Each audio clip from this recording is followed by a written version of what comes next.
की जिंदगी और आखिरी जंग पर मबनी है। टेपू सुल्तान, शेर मैसूर की आखिरी ललकार। बादलों ने मैसूर की सरजमीन को अपनी लपेट में ले रखा था। हवा में बारूद की बोरची हुई थी। साल था और श्रीरंगापट्टनम के अजीम किले की दीवारों के अंदर टेपू सुल्तान, शेर मैसूर, अपनी आखिरी जंग की तैयारी कर रहा था। बरतानवी ईस्ट इंडिया कंपनी दगाबाज हिंदुस्तानी रियासतों की मदद से शहर को घेर चुकी थी। तोपें, बंदूकें, तलवारें और बेशुमार सिपाही सब एक ही मकसद के साथ आए थे, टेपू सुल्तान का खात्मा। मगर टेपू की आंखों में खौफ का शायबा तक न था। इसने अपने नंगी तलवार को मजबूती से थामा। उसे बचपन की वो नसीहत याद आई जो वालिद हैदर अली ने की थी, जो हुक्मरान जंग से डरता है वो ताज का हकदार नहीं। टेपू ने यह सब का अपने खून में बसा लिया था। अब्बू कता चिका था कि अपनी जान की बाजी लगा कर ऐसे साबित करे। तूफान से पहले की खामोशी किले के अंदरूजरा में खलिमचिया हुई थी। साजिशों के सरगोशियां हो रही थीं। अनाज कम पड़ रहा था। कुछ दरबारियों ने छपक कर दुश्मन से हाथ थमला लिया था। टेपू सुल्तान ने किसी बिजदली को बर्दाश्त न किया। हर जवान, हर बच्चे को हथियार थमाए गए। औरतों और बच्चों। ऐ मेरे हमसफर दोस्तों, अगर आज की ये दास्तान आपके दिल की गहराइयों में कोई साज छेड़ गई हो तो अपनी मोहब्बत का एक नन्हा सा चिराग एक लाइक की सूरत जरूर रोशन कीजिए। को किले के अंदरूनी हिस्से में महफूज कर दिया गया। जंग का तबल पुरिश से बजने लगा। रात को टेपू सुल्तान अपने काले अरबी घोड़े पर किले के फसेल पर गश्त कर रहा था। इसके साथ जनरल मीर सादिक, मीर गुलाम अली और दूसरे सरदार थे। दरियाए कावेरी के पार दुश्मन के खीमे जगमगा रहे थे। बिजली की कड़कमें बरतानवी तुपे चमक रहे थे। टेपू ने सख्त लहजे में कहा, हम आज मैसूर के लिए नहीं, हिंदुस्तान की इज्जत के लिए लड़ेंगे। दुनिया देखेगी कि शेर कभी गैदरों के सामने नहीं झुकता। सबने एक आवाज होकर नारा लगाया, मगर टेपू को यह खबर ना थी कि उन्हीं में से एक सांप छुपा बैठा था। धोखा दही की शुरुआत। मीर सादिक, जिस पर टेपू ने हमेशा भरोसा किया था, गद्दारी कर चुका था।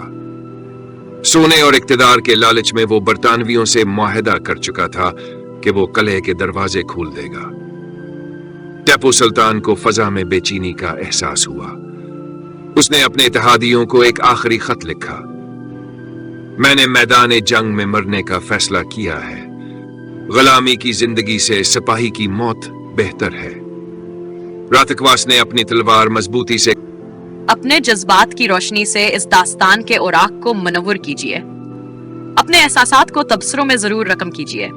कमर से बांधी और हल्की नींद सविया। ख्वाबों में बारूदा और धूखे गूंजता रहा। जंग का तूफान सुबह सादक तूपों की घंगरज के साथ आई। बरतानवी तुपे किले के दीवारों को चीरती गई। जमीन कांपने लगी। धवा और बारूद ने फजा को स्याह कर दिया। मैसूर की तुपों ने भय भरपूर जवाब दिया। जंग का मैदान गोया क़यामत का मंजर पेश कर रहा था। टेपू सुल्तान जर हबख्तर पहन कर शेर के धारियों वाला सनहरे लिबास जीबतन किए हाथे पर सवार हुआ।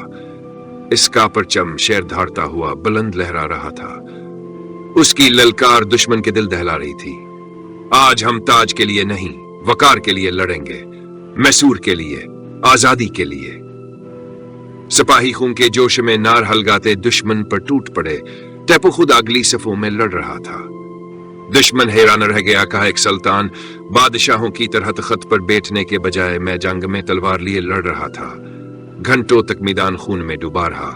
नीजे चमकते, तलवारें टकराते, बारूद की मेहर सांस में भर गई।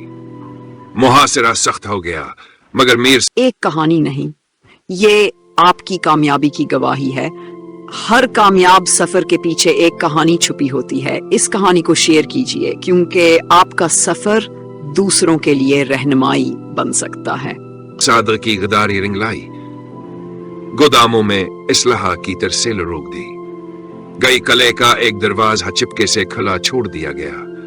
बरतानवी अफवाज किले के अंदर घस गए। जंगी नारे चीखों में बदल गए। टेपू सुल्तान ने जख्मी मगर बेखौफ आवाज में पुकारा, मेरे साथ आओ, हम आखिरी दम तक लड़ेंगे। वो सिपाहियों को लेकर एक बार फिर दुश्मन पर टूट पड़ा। तलवार की हर जंबिश के साथ दुश्मन के जिस्म कटते गए। आखिरी मार्का। टिपू सुल्तान ने दरियाए कावेरी के किनारे वाटर गेट की तरफ पसपाई इख्तियार की ताकि नया दिफाई महाज कायम कर सके, मगर बरतानवी अफवाज हर तरफ से लिपक आए। एक बरतानवी अफसर ने ललकार कर कहा, सरकार हथियार डाल दो, इज्जत के साथ पेश आएंगे। टिपू सुल्तान ने खून में भीगी हुई आंखों से पलटकर जवाब दिया, गदर की 100 साला जिंदगी से शेर की एक दिन की जिंदगी बेहतर है। इसने हथियार डालने से इनकार कर दिया। वाटर गेट पर तंग गुजरगाह में बेतहाशात शमनों के नरगे में टिपू सुल्तान ने आखिरी जिंगड़ी। तलवार बरकी तरह चमकी। दुश्मनों के लाशें बचते गए। एक सिपाही ने नजदीक, आपकी कहानी एक तहरीक बन सकती है। हर नया सूरज एक नया मौका लाता है। चैनल को सब्सक्राइब कीजिए और इस सफर का हिस्सा बने। से गोली चलाई जो टिपू के पहलू में लगी, मगर वो हंगरा। दूसरी गोली सिक्किम टिप्टी पर लगी। वह झुका, मगर तलवार उसके हाथ से न छूटी। आखिरकार 3 तरफ से हमला हुआ और शेर मैसूर तलवार हाथ में लिए शहीद हो गया। मैदान में खामोशी। जब जंग थमी, बरतानवी अफसरान लाशों में टिपू सुल्तान को ढूंढने लगे। वहां से खून में लथपथ मगर चेहरे पर बेपनाह जलाल के साथ पड़ा हुआ पाए। मैदान में खामोशी छा गई। दुश्मन भयास अजीम सिपाही को देखकर हैरतज़दा थे। उन्होंने एक शैतान को नहीं, एक नाकाबिल तस्खीर जज्बे को शिकस्त दी थी। शेर की मिरस कले पर बरतानवी पर चमलहरा दिया गया। मैसूर हार गया। टिपू सुल्तान का नाम इसकी तलवार और इसके कारआमद हो गए। इसकी इजाद करदा हनीरा काटो ने बाद में खुद बरतानवियों की जिंग टेक्नोलॉजी को मुतासिर किया। अस्कीज दोहद ने हिंदुस्तान के आइंदा मुजाहिदीन आजादी को राह दिखाई। टिपू सुल्तान ने अपने खून से यह सबक लिखा, आजादी का सूरज कभी भी एक शेर की कुर्बानी के बगैर तुलू नहीं होता।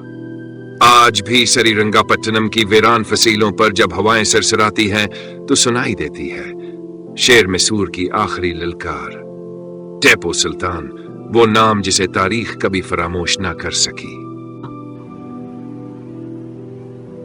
जब तारीख का नया वर्क अपने मकाम तक पहुंचेगा तो इसका सबसे पहला पैगाम आपके दिल तक पहुंचेगा। इसके लिए बेल आइकन को दबाना मत भूलिएगा, क्योंकि हर कहानी का आगाज आपके दिल से होता है।